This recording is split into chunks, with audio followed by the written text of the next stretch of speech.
Hi, this is Quyn. Today I want to talk to you about how to be assertive and why is it important to be assertive. First of all, why is it so hard for us to be assertive? Well, because often we don't want to upset or offend the other person or other people.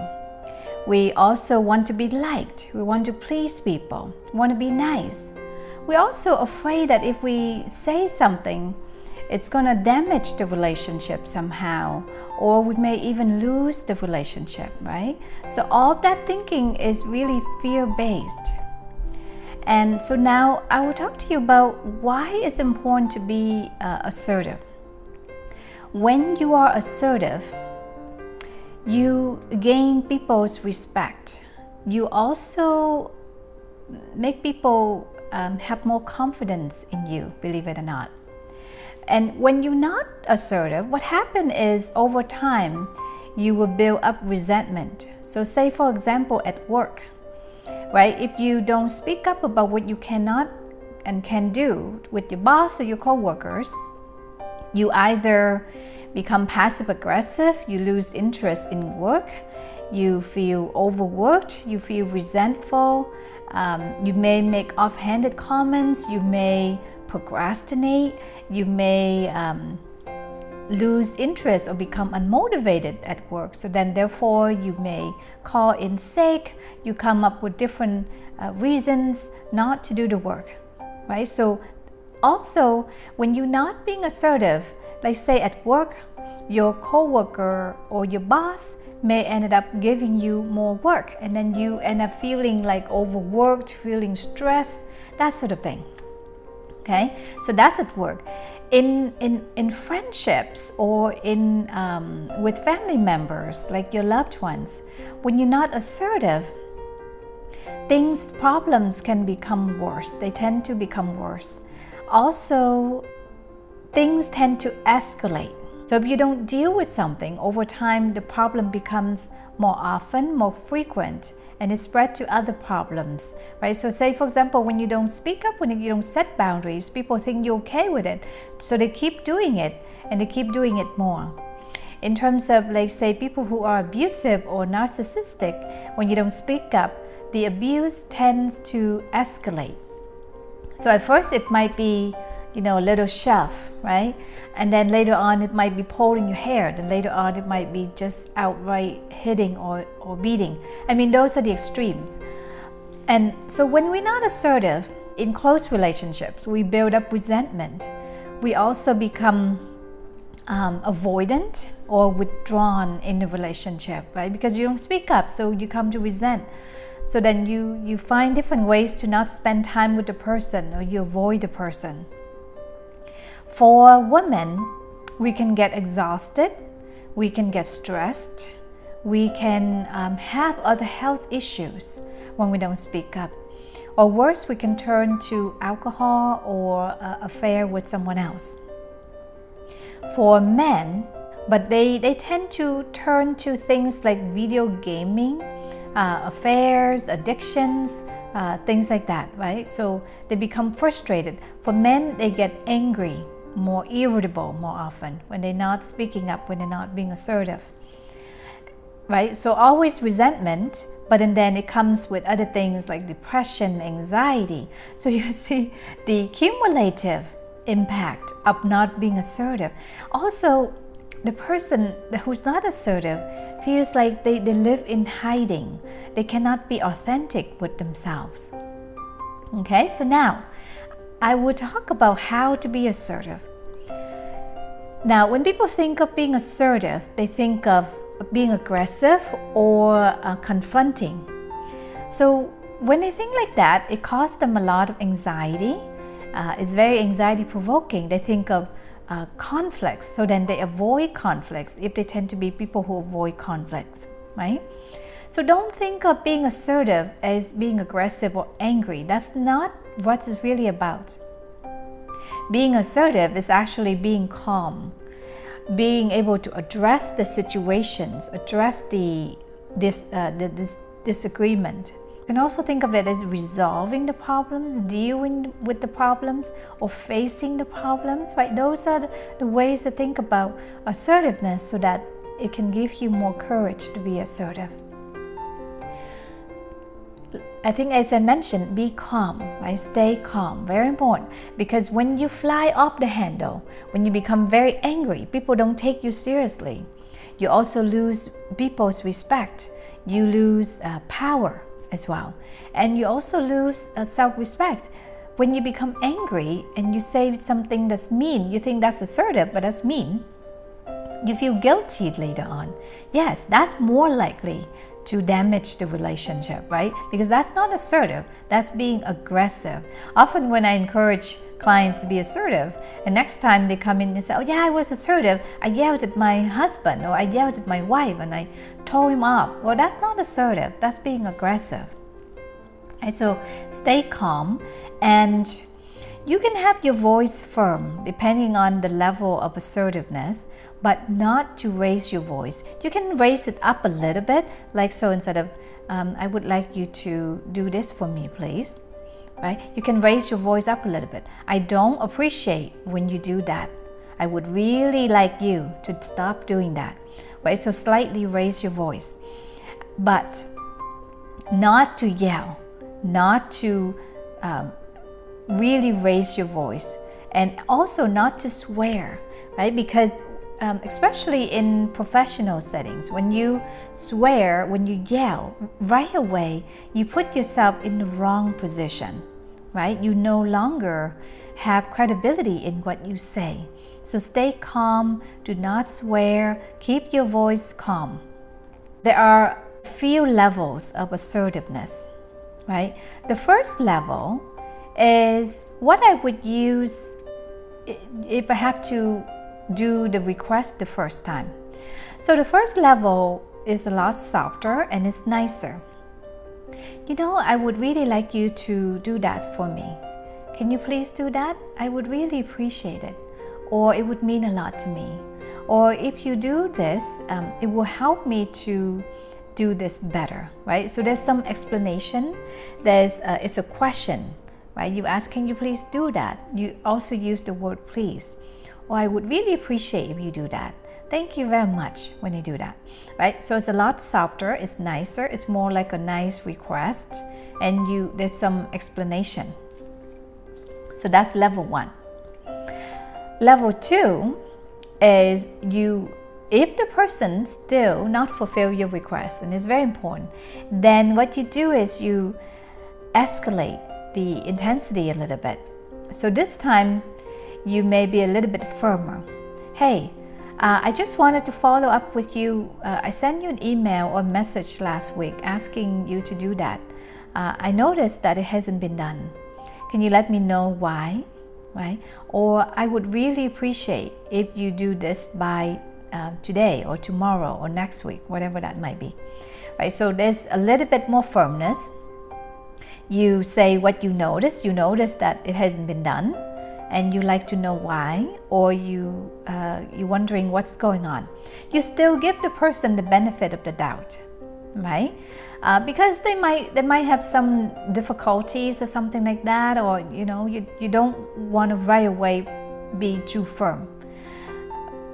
But you also give them a bit of a deadline. I really need you to do this by. In certain situations, maybe there's no deadline, but it's really important to me that you do this, right? Or it means a lot to me that you do this, and it really upset to me that you don't do this. Now, you can share feelings. So if people that you're close to, like say your close friends, family members, you can share your feeling. It really upsets me when you did that. Or I was really disappointed when you said that you would finish this and you didn't, right? Or I feel really frustrated, or I feel exhausted. So this is people that you're close to, or people that you're willing to share feelings with. But in work settings though, or in professional settings, or people that you're not close to, or even family members that you don't really wish to share your feelings with, then you don't share feelings. You state the facts, you stick to the facts, you keep it logical. So it might be like, I've asked you to complete this, or I've asked you to repair this, and you haven't done this. It's very frustrating. So you don't say, I feel hurt, I feel disappointed, right? You keep it more logical. It's very uncomfortable for me when you do that, or it's very frustrating, or I find it very inconvenient when you don't do that, right? So you stick more to the facts. I have asked you to do this, and I have requested you to do this, or I have done this, and I expect this to be done, right? So it's more firm, it's more factual, it's more logical. This is with people that you're not close to. What I often would see people do in work situations, professional situations, is that they go too much into how they feel, or they cry. This is a professional setting, or not a closed setting. So you don't need to cry or share how you feel, because right away it makes you look not credible, makes you look like you an emotional basket case. And so then therefore they don't take you seriously, right?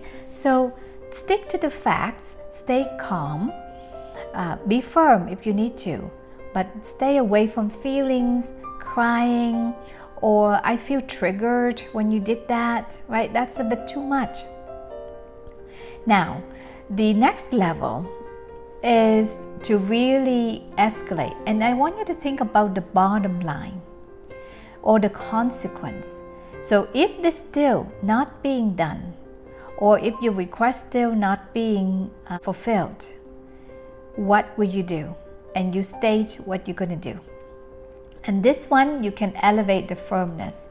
So say, for example, with a landlord, I have asked you to do this several times, and you said that you will do this, but it's been 2 months, 3 months, it's still not done. By the end of this month, or by next month, if it's still not being done, I'm going to move out, right? So don't do empty threat. Say for example, in relationship, you often say, if you don't do this, I'm going to divorce you, I'm going to break up with you, but you don't follow through with that. Or a parent would say, if you don't do this, I'm going to ground you, and not let you go out, or not let you ever have a phone again, or ever have a toy again, right? That's kind of empty threat, unless you're willing to follow through with that. So that's one thing. But also another thing too is, when you intimidate people and get people to do something, that's not long term, right? Because when you don't ask them, then they may not do it. But when you have a natural consequence and you're willing to carry through with that, but you stay calm though, then basically you're telling people you're serious about this. So with children, it might be, I really need you to do this, and if you don't, I'm not gonna do that for you again in the future. And you really mean it, right? So think about, is that something that you can realistically carry out? But you can say to them, I'm not going to ever drive you again. So it might not be that, but the natural consequence might be, I'm not going to drive you to your friends for another month, right? It's a natural consequence. So don't do empty threat, and stay calm. Because when you stay calm, you are effective, people take you seriously, and be so that you mean what you say and you say what you mean. Okay? Now, every situation is different. So these are just some general tips. It not necessarily apply to everything, but I like you to think about these general tips and see whether it might be applicable to your situation.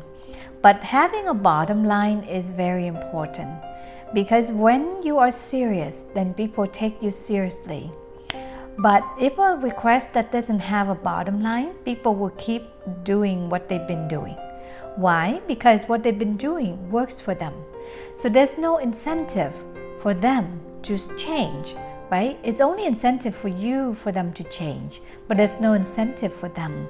Therefore, in order for people to take you seriously, you got to think about, what's the consequence and what you are willing to go through. So let me share with you some examples. I used to work at a center, a big center, and I was reasonably new in the workplace. So I had a male coworker. He was loud, he was sort of like a very imposing kind of figure, and he was older and he was a man.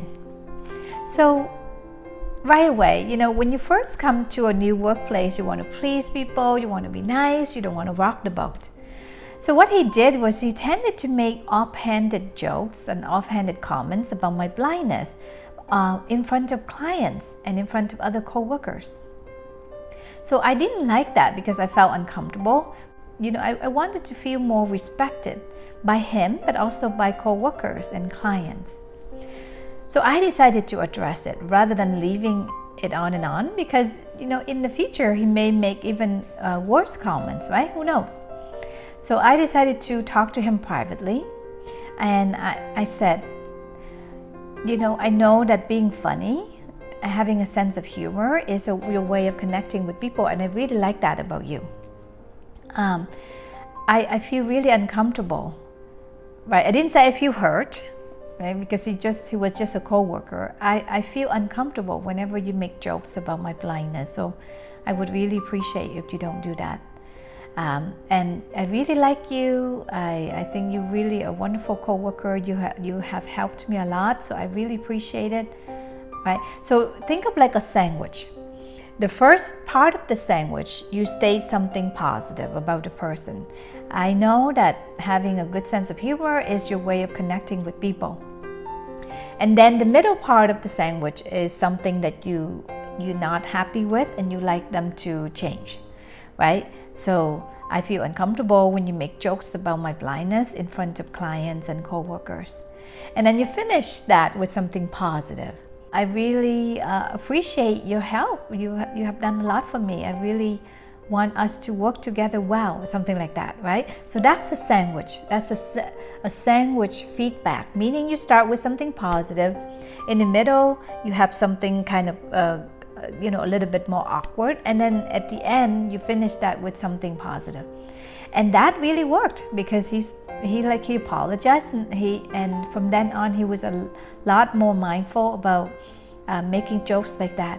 And later on, honestly, he respected me a lot more. Like, he would brag about me with other co-workers and other clients, right? So when you address something, it doesn't mean that you're going to burn the bridge or you're going to damage the relationship. It all depends on how you do it. If you do it in a civil, respect kind of way, it can really go a long way in terms of relationship. Now, there are some relationships, there are some friendships. When you say something, they do get offended and you may lose the relationship. That's the risk. But you have to think back in terms of, if you have done your job and you say it respectfully, you say that in a civil kind of way, you say it calmly, you're not putting anyone down, and they still mad at you, then maybe that friendship is not worth it. Maybe that relationship is not meant to be too close, right? So that's the risk. But if you don't speak up, you risk losing yourself. You risk losing your authenticity. And sometimes that may happen, right? So I remember I used to have a friend who she would just talk about her problems a lot, right? I mean, it's good for friends to talk about problems with you. But in that friendship, I felt like I was always the listener. And she was always the talker, the one who talked about her problems. So eventually I felt resentful. But I talked to her about it. I said, it seems to me this relationship is a little bit unequal, and I honestly felt kind of like invisible. Sometimes I'm not sure how much you care, because often it's always about your problem and me listening. And it's also my problem, because I got to learn to talk as well and not just to listen, right? So it's my problem as well. So a few times it happened like that. So some friends, they would become offended, and they would drift apart from me from that point on, right? So it wasn't a good friendship. But there were some friends that are like, oh, I'm so sorry, you know, I just have a problem with talking a lot. And so from then on, they were a lot more mindful. They would ask me about how I'm doing. They would listen to me more, and the relationship would become a lot more mutually satisfying, right? So there's some friendships or some relationship, when you speak up, you may risk losing the relationship or the friendship. But maybe then it's not worth it. And for some friendships or relationship, when you speak up, it helps you to be closer to the person. It helps you to feel more authentic in the relationship. And my last thought to you is to be assertive, to show up authentically, and to be real, because only when you speak up in a calm, in a respectful kind of way, then you can have a truly meaningful, wonderful connection together.